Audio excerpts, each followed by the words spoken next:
friends, I am super excited about today's video because we have something really special for my Indian friends. As you all know, we have Rakhi coming in on 15th of August. So I did a really special little project.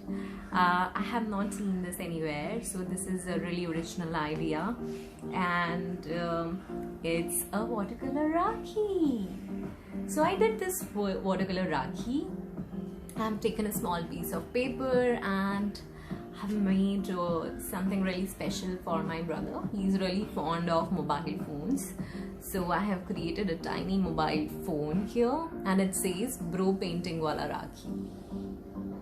Can you see it? How cute it is. So I'm gonna share the entire process of creating this Rakhi, and I hope you will find it helpful.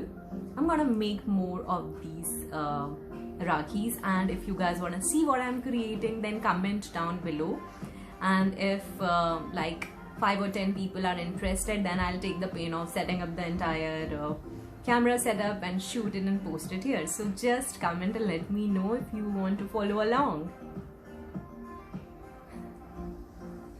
Okay, that's it. That's all for today's video. Let's get back to painting Rakhi.